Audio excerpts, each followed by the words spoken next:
ঘটনাটা? ঘটনাটা স্যার হয়েছে আমার ছেলে একটা নেশা।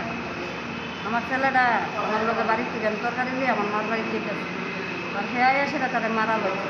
কে মারা আরম্ভ করছে? আমার এই গুলাটা আচ্ছা, মারা যাচ্ছে পরে হ্যাঁ রাগের ফেলাটা একটা মাছ পরে তার গেটের সামনে শোয়াই হ্যাঁ রাতে যে আমি আর দেখছি না স্যার ইটটা দিয়ে তারা চেঁচা মাছ। এই আপনার ছেলের এইভাবে মারার মানে কারণটা কি? কোনো কারণ না স্যার, ছেলে তো নেশা খাইয়া পাগল হয়ে গেছে ট্যাবলেট খাইয়া।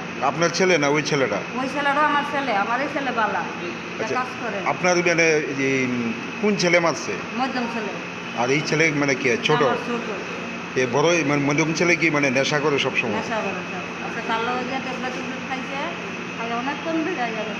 মানে কি নেশা করে?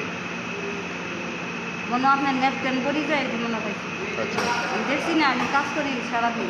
এমনিতে নেশা যে করে আপনারা জানেন? মধ্যে দিয়ে স্যার আমি 3 মাস সেন্টারে রাখতে